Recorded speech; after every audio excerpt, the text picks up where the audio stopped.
Hello, and welcome to the Mission and Identity of Jesus podcast. I'm your host, Joey Reed, here with Ben Edler and Adam Killingworth. Today we'll be breaking down what we learned in semester 1 of sophomore theology. So today we're diving into what it means to live as a disciple of Christ. So Ben, what is discipleship? Discipleship is living for Jesus and as a follower of his word. And there are 5 characteristics of a disciple. The first characteristic is to conform ourselves to Christ. This means that we have to imitate him in everything that we do. The second thing is that we have to seek the will of God in all things. So we have to live for God. And this leads into the third point, which is we have to live for God's glory, not our own. This means you have to put God above everything else. The fourth one is one of the great commandments that Jesus gave us, and it's to love our neighbors as ourselves. And finally, the last one is to accept the suffering that God has given to us because it can bring about a greater good. So Adam, how can we follow discipleship in everyday life? Discipleship's something that we have to work for. I think we can look for it in other people, look for it in spiritual events like the Mass and in theology class. We can look for the good in each person and, as Ben stated, accept the suffering that Jesus gives to us. Sometimes suffering can be hard, but we need to realize that God, and through immense discipleship, he can bring about a greater good. Adding on to that, I think that in everyday life, it's just important to remember, no matter what happens, God is there for you, and we just have to trust him and follow what he teaches us, because we don't know everything that he does. Yeah, for sure. Here's another question. Is it enough just to be a good person to go to heaven? This is one of the most interesting topics, I think, discussed in semester 1 of theology. One thing that really struck me is that none of us on earth are good enough for heaven.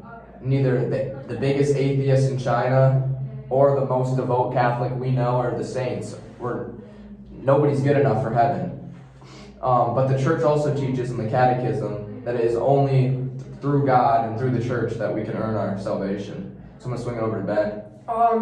Yeah, the church does teach that, but however, we can hope that those who, not by their own fault, don't know God, but they are good people, we can hope to see them in heaven with us someday. I personally like to believe that people who aren't raised and given a chance to build a relationship with God are shown his mercy, because I just find it hard to believe that they wouldn't be. So building off that, Ben, does that mean that all other religions are wrong? I don't think so. And we learned this in theology class, how each religion reveals something different, and it reveals to us that, they believe that there is a higher power. So I think it reveals something about our faith, and that we can better our own faith in God. That's a great point, Ben. And I think most of these religions also even help us build relationship with God. So as long as you're building a relationship with God, that's obviously the most important part.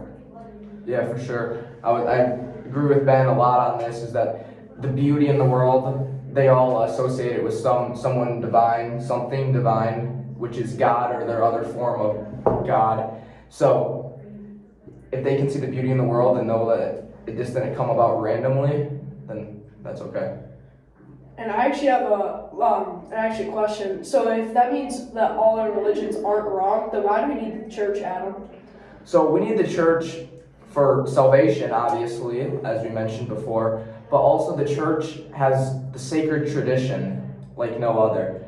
So God breathed his life into the gospel writers 2,000 plus years ago, and we can see through the magisterium and the apostle succession, the direct line from the bishops all the way to today. And so through the sacred tradition of the church, through the Bible, that's why we need it. Yes, I think that's actually a great point. And I think that through that apostolic succession, it shows that the Catholic faith is the most reliable way to go to heaven. And that's a great point, Ben. And following the church, we can learn to know more about Jesus and learn more about God. And by knowing more about them, it helps us to build a relationship with God. Sure. Yeah. So diving into chapter 2, let's look at the incarnation, the event that brought on the salvation of the world. Ben, what is the incarnation? So the incarnation was when God came to earth fully man and fully divine through the Virgin Mary. All right. So Adam, what would you say your take is on the incarnation? Kind of like what Ben said, the incarnation is a beautiful thing in the Catholic Church. How Jesus came fully human and fully divine to save us sinners from original sin, and he died on the cross, went through a brutal death all for us to save us of our sins. So So I think that's one of the most beautiful things in the Catholic Church. Speaking of Mary, let's talk about the mysteries of the Rosary. Ben, what are the mysteries of the Rosary? The mysteries of the Rosary, it's basically major events throughout the life of Jesus Christ, and it reveals like different things and like what Jesus did, and it's basically a timeline of Jesus' life. All right. So Adam, how is Mary important to the mysteries of the Rosary? So Mary, as the mother of Jesus, she has a very unique role in Jesus' life, a very unique experience with Jesus that no other human can possess. And so through Jesus and through Mary, Mary can intercede for us in our life on behalf of Jesus. She can offer prayers for us. She can tell Jesus her prayers so that we can get healed. And Mary, she's the mother of God, and she is our spiritual mother as well. All right, so now let's look into one of the mysteries. Let's look at the wedding of Cana. Adam, what can you tell us about that? So the wedding of Cana marks the start of Jesus' mission. It happens right after he gets baptized in the Jordan River. It's his first public miracle. And it's actually a very interesting passage if you've ever read it. Jesus actually calls Mary woman, which might seem very disrespectful to call your mother woman, but it actually signifies something deeper, as Mary is a co-redeemer along with Christ, and you see Jesus refer to Mary at the start of his ministry and at the end, which is very significant to the Bible and to Jesus' mission, as this class is actually modeled around. Yes, and as what Adam said, when Jesus calls Mary woman, that begins his ministry because he's about to perform his first miracle. And then when he's on the cross and he says, "Woman, behold your son," to one of his disciples, this effectively ends his ministry because just moments after that, he lifts up his head and dies. For our next topic, we'll be exploring the temptations of Jesus. So Ben, what temptations did Jesus face? Well, Jesus was in the desert and he was being tempted by Satan, and there were 4 temptations. The first one was that he was fasting in the desert for 40 days, and the second one was that the devil asked Jesus to turn a stone into bread. The third one is that he could jump off the Temple Mount and save himself. And the last one is that if he bowed down to Satan, he would receive all the power in the world. Adam, would you mind telling us what they mean? So yeah, all these temptations, they force Jesus to be a Messiah that he isn't. They force him to either be an economic Messiah, so he's just doing things for he's turning the stone into bread. And then they force him to be a Superman Messiah, and so he can just save himself and do have superpowers. Yeah, a party clown. Mm-hmm. And then they also tempt him to be a military or emperor Messiah. Take over the whole world like Caesar did. But that's not who Jesus came to be. Jesus actually came to be a suffering Messiah through his human death for us. Go ahead, Joe. I think these temptations that Jesus faced really show how the human side of him, because we know obviously he's half God, half human, and it really shows that he had to deal with everything we did too, all the temptations that we face, but instead he chose not to give in to sin, and it really shows us that through God we can just avoid sin and not give in. Just for a second here, let's look at what would a world without Easter be like? Ben, what would a world without Easter look like? Well, it would make our whole faith, it would make it basically a lie, because the church, it'd make everything that we've ever known about our faith, it would make it wrong, because the whole basis of the Catholic faith is that, or the Christian faith as a whole, is that Jesus did in fact rise from the dead and save us. Yeah, and it gives us this Christian hope to rely on for the future, as Ben was saying, that there is something after this world, there is an afterlife, and there is a heaven. And it's very central to our faith and the Catholic teachings. Today we look at the impact of Vatican II, and particularly the Gaudium et Spes quote. So Adam, what was Vatican II? So Vatican II was a church council that was held in the 1960s, and during the 1960s, the church wasn't really the main focus of the world. And so at this council, they attempted to kind of answer the question, how does the church fit into this new worldview?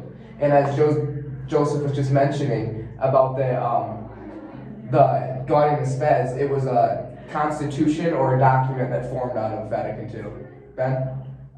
So within Gaudium et Spes, there's a special quote that actually we had memorized in our theology class, and it's that Christ fully reveals man to man himself and makes his supreme calling clear. And what this means is that Jesus, who became man, reveals to us what it can be like to be a man and how to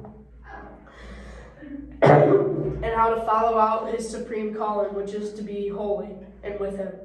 So in review, Jesus is showing us what it means to be truly human, and that's what's going on in the globe. Yes. All right, now let's look into divine filiation. So what is divine filiation? Divine filiation is us becoming adopted children of God and joining in His divinity through baptism. So Adam, what can you tell us about divine filiation? Yeah, Joe. So you really just kind of hit it head on right there. Divine filiation is taking part in God's divine nature through the sacrament of Catholic baptism. The Catechism actually says that the holy baptism is the basis of the whole Christian life, and it's the gateway to life in the Spirit. So we become sons and daughters of God through baptism. This is different from human adoption because in human adoption, when you're adopted, you don't magically gain the DNA of your parents who adopted you. But in divine filiation through baptism, we actually take on God's nature and become like His actual sons. All right, now let's look into the argument of evil, God versus suffering. So what is this? So people claim that if God is all-loving and all-powerful, how is there suffering in this world? And their logical argument is, if there's both of these things, then shouldn't God be getting rid of suffering? Adam, what can you tell us about this? Yeah, so that's one of the main arguments why a lot of people end up leaving the faith and the Catholic faith in general, is because if God is all-loving, there shouldn't be these natural disasters. Babies and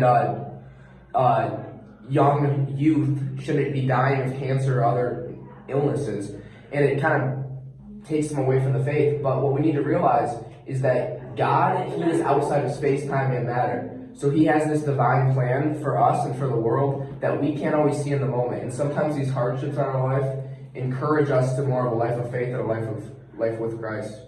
Yeah, and the reason that there is suffering, there are two types of suffering, moral and natural. And what moral suffering is that God gives us free will, and with that free will, we choose to do bad things, which brings about suffering. For instance, like murder.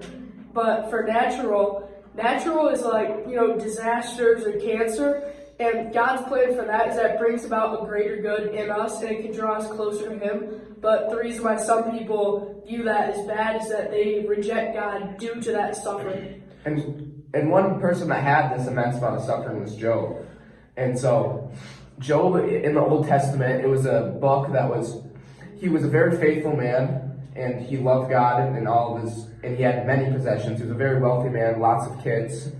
And God and the devil actually worked together in this book to almost see if Job was really as faithful as he claimed he is. And so Ben can kind of speak on some of those things about Job. Yeah, so Job, as Adam said, Job was a very faithful man, and the test was God took away everything that Job had and gave him skin diseases, took all of his cattle, killed all of his kids, and even his wife left him. Joey, would you like to show that?